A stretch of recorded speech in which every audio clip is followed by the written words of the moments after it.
नमस्कार दोस्तों और स्टडी विद ज्ञान प्रकाश में आप सभी का हार्दिक स्वागत है। तो फ्रेंड्स, कुछ दिन पहले ये समाचार मिल रहा था कि यूपी में असिस्टेंट प्रोफेसर और टीजीटी पीजीटी जो परीक्षाएं हैं इनकी तैयारी की जा रही है और चुनाव के बाद यानी कि जून के महीने में परीक्षा तिथि घोषित की जाएगी। तो फ्रेंड्स, यहाँ पर एक बड़ा सवाल ये भी उठता है कि यूपी टीजीटी पीजीटी 2022 में भले ही सीटों की संख्या कम थी, लगभग कुल मिला के 4100 सीटें थीं, लेकिन यहाँ पर जो आवेदक हैं उनकी संख्या 13 लाख के पार है। निश्चित रूप से अगर देखा जाए तो यूपी पीसीएस की परीक्षा हो या फिर आरओ एआरओ की परीक्षा हो, दोनों ही परीक्षाओं से ज़्यादा अभ्यर्थी यूपी टीजीटी पीजीटी की परीक्षा में शामिल हो रहे हैं। और एक बात और भी है कि जब से यूपी में सिपाही भर्ती और आरओ एआरओ का पेपर लीक हुआ है, तब से एक बहुत बड़ा कंसर्न यूपीपीएससी के सामने ये भी है कि पेपर की सिक्योरिटी उसको सुनिश्चित किया जाए, जिसके लिए यूपीपीएससी ने यह कहा है कि पहले वो पेपर की सिक्योरिटी को तय करेगा, उसके बाद परीक्षा की तिथियां घोषित की जाएंगी। तो अनुमान ये लगाया जा रहा है कि साल के अंत में ही यूपीपीसीएस, आरओ और बाकी की परीक्षाओं का आयोजन किया जा सकेगा। फ्रेंड्स, अगर देखा जाए तो यूपी टीजीटी पीजीटी एग्ज़ाम के बारे में यहाँ पर भी सेम मैटर ही एग्जिस्ट करता है, यानी कि यूपी टीजीटी पीजीटी में भी paper security is very must. यहाँ पर पेपर की सुरक्षा और भी ज़्यादा मायने रखती है। क्योंकि यहाँ पर अभ्यर्थियों की संख्या ज़्यादा है और परीक्षा केंद्र भी लगभग हर जनपद में बनाए जाते हैं। तो ऐसी स्थिति में बहुत सारे अभ्यर्थी इस बात को लेकर चिंतित होंगे कि जुलाई अगस्त में जो परीक्षा कराने की बात कही गई थी आयोग के द्वारा, तो क्या जुलाई अगस्त में यूपी टीजीटी पीजीटी की परीक्षा करवाई जा सकती है या नहीं। देखो फ्रेंड्स, यहाँ पर असिस्टेंट प्रोफेसर के बारे में जहाँ तक बात है तो यहाँ पर आवेदकों की संख्या असिस्टेंट प्रोफेसर में काफ़ी कम है, लगभग 1 लाख के आसपास ही आवेदक हैं। और परीक्षा केंद्र के लिए जो विज्ञापन संख्या 51 जारी किया गया था उसमें यह कह दिया गया था कि जो परीक्षा केंद्र बनेंगे केवल प्रयागराज में ही बनेंगे, कहीं और नहीं बनेंगे। तो ये परीक्षा तो करवाई जा सकती है क्योंकि अभ्यर्थियों की संख्या कम है, परीक्षा केंद्र केवल प्रयागराज में होगा, तो सिक्योरिटी को टाइट रख के ये परीक्षा जुलाई अगस्त में या सितंबर में करवाई जा सकती है। लेकिन रही बात टीजीटी पीजीटी एग्ज़ाम के बारे में फ्रेंड्स, तो यहाँ पर ये परीक्षा जुलाई अगस्त सितंबर में मुश्किल लगती है और ऐसा प्रतीत होता है कि यूपीपीएससी की परीक्षाओं के साथ ही आयोग टीजीटी पीजीटी की परीक्षा की तैयारी भी करवा पाएगा, क्योंकि सेम चीज़ें यहाँ पर भी मैटर करती हैं। और सबसे बड़ी बात यह है कि अभी जो नवगठित शिक्षा सेवा आयोग है उसमें परीक्षा नियंत्रक और अस्थायी अध्यक्ष की नियुक्ति नहीं हो पाई है।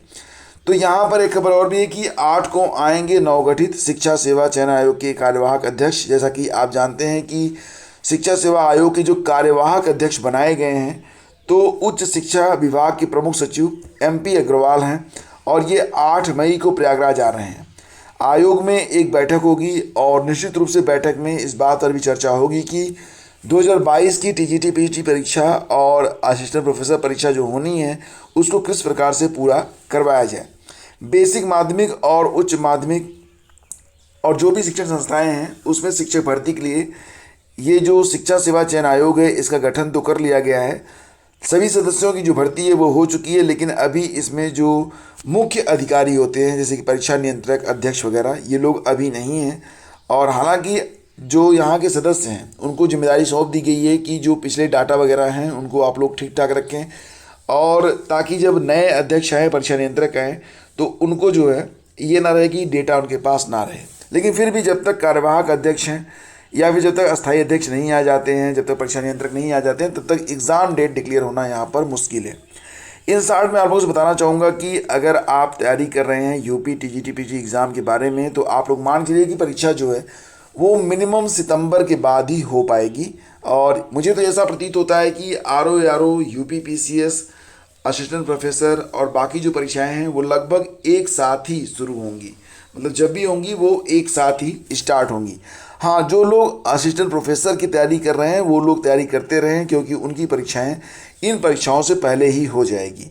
तो आप लोग इस बात का ध्यान रखिएगा। और असिस्टेंट प्रोफेसर की जो परीक्षा है तो इसके लिए आप लोग बिल्कुल रेडी रहिए। ये परीक्षा हो सकता है कि सितंबर तक करवा ही ली जाए, मगर अगस्त सितंबर में ये परीक्षा हो सकती है। बाकी यूपी टीजीटी पीजीटी और बाकी परीक्षाओं के लिए थोड़ा सा समय आपको ज़्यादा मिलेगा, लेकिन परीक्षाएं जैसे कि आरओ हो गया, यूपी पीसीएस हो गई, और बाकी परीक्षाओं के साथ साथ यूपी टीजीटी पीजी परीक्षा भी एक साथ ही होगी, तो उस समय आपके पास मौका बहुत कम मिलेगा। तो बेहतर ये होगा कि आप पहले से पढ़ाई कर लें ताकि आगे चलकर आपको दिक्कतों का सामना ना करना पड़े। फ्रेंड्स, यहाँ आप आगे बढ़ेंगे तो बात करेंगे यूपी टीजीटी में। यूपी टीजीटी 2021 का मामला है ये, जिसमें फर्जी शिक्षकों की नियुक्ति की गई है और फेक नियुक्ति पत्र जो जारी किए गए हैं। तो अब इसमें जांच के बाद बात सामने आ रही है कि 18 लाख रुपए में टीजीटी पीजीटी के नियुक्ति पत्र बेचे गए थे। मतलब इसमें 8 लाख रुपए एडवांस दे चुके हैं अभ्यर्थी। कई और जिलों में फर्जीवाड़े होने की संभावना भी है, इसकी भी जांच चल रही है। कानपुर के बाद ये मामला जो हाईलाइट हुआ है। और लाखों रुपए देकर नियुक्ति पत्र खरीदने वालों में प्रयागराज, मिर्ज़ापुर, मेरठ के 2 और सीतापुर, वाराणसी, मुजफ्फरनगर के 1 अभ्यर्थी हैं। इसमें 4 महिलाएं और 5 पुरुष हैं। सभी संपन्न परिवार से हैं। कुछ महिलाओं के परिवार के लोग शिक्षक भी हैं। भर्ती माफिया ने शिक्षक बनाने के लिए उन्हीं लोगों को चुना जिन्होंने टीजीटी पीजीटी 2021 की परीक्षा दी थी। प्रतीक्षा सूची से चयन के समय उन्होंने नियुक्ति पत्र जारी किया जिसमें किसी को शक भी ना हो, और इसके बाद 2 लोगों की नियुक्ति भी हो गई। पूरी बात आप जानते ही हैं। जब सत्यापन का कार्य शुरू होता है उसके बाद ये लोग पकड़े गए। फर्जी नियुक्ति पत्र से नौकरी पाने वालों ने बताया कि 18 लाख रुपए में बात तय हुई थी। नियुक्ति से पहले 8 लाख रुपए दिए गए और बाकी धनराशि नियुक्ति होने के बाद देनी थी। अब पकड़े गए तो खुद को ठगा हुआ महसूस कर रहे हैं। इनके पैसे भी गए, मुकदमा भी हुआ। भर्ती माफिया तक पहुंच के लिए पुलिस जांच भी कर रही है। मतलब बार बार पुलिस के चक्कर भी इनको काटने पड़ रहे हैं। आगे बढ़ते फ्रेंड्स, यहाँ पर 13 और 20 की जो परीक्षाएं होने वाली हैं उसको विश्वविद्यालय से टालने की मांग की जा रही है। अखिल भारतीय विद्यार्थी परिषद द्वारा कहा जा रहा है कि 13 और 20 मई को कुछ जगहों पर इलेक्शंस हैं, तो 13 और 20 मई की जो परीक्षाएं हैं उनको पोस्टपोन किया जाए, तिथियों में परिवर्तन किया जाए। भारतीय सेना में अगर ज्वाइन करना चाहते हैं तो आपके लिए यहाँ पर एक अवसर है। वेबसाइट ध्यान दीजिएगा, वेबसाइट रहेगी joinindianarmy.nic.in। तो यहाँ पर 13 मई से 13 जून तक आप आवेदन कर सकते हैं। और ये जो कोर्स है 10+2 के लिए है। 10+2 में अगर अभ्यर्थी फिजिक्स, केमिस्ट्री, मैथ पढ़े हुए हैं, न्यूनतम 60% अंक उनका है, तो अभ्यर्थी यहाँ पर आवेदन कर सकते हैं। तो ये एक कोर्स होता है TES जनवरी 2025 के लिए। तो ऑनलाइन आवेदन की जो प्रक्रिया है ये स्टार्ट हो चुकी है। इसको पूरा करने के बाद जो अभ्यर्थी होंगे वो कमीशन्ड ऑफिसर के तौर पर नियुक्त किए जाते हैं।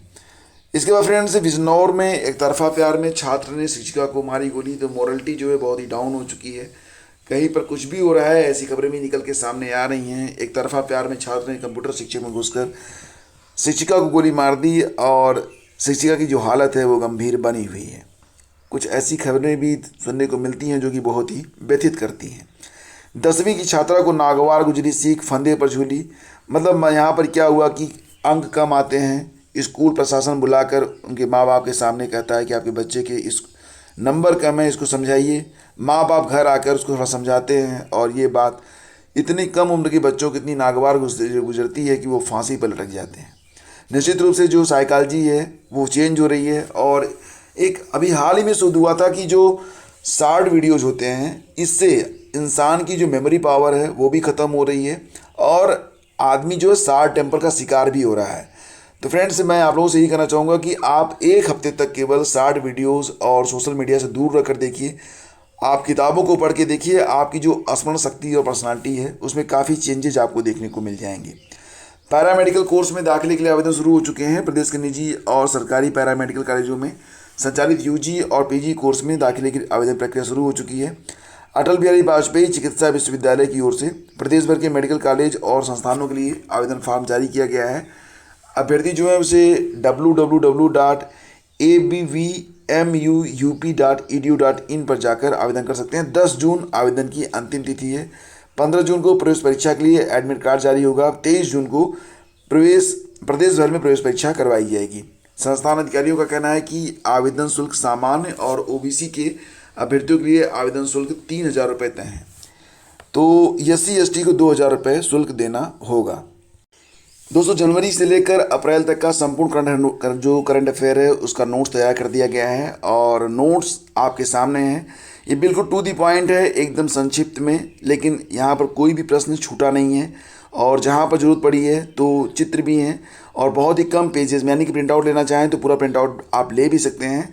और साथ ही साथ इस प्रकार से इसे डिजाइन किया गया है कि अगर अभ्यर्थी मोबाइल फ़ोन पर ही पढ़कर अपना नोट्स बनाना पाए चाहें तो जूम करके बहुत ही अच्छे फॉन्ट में इसे देख सकते हैं। पढ़ने में कोई दिक्कत आपको नहीं होने वाली है, तो आप इसे पढ़ सकते हैं। अगर पीडीएफ आप परचेज करना चाहते हैं तो लिंक वीडियो के डिस्क्रिप्शन में है, आप अभी जाकर ये पीडीएफ डाउनलोड कर सकते हैं।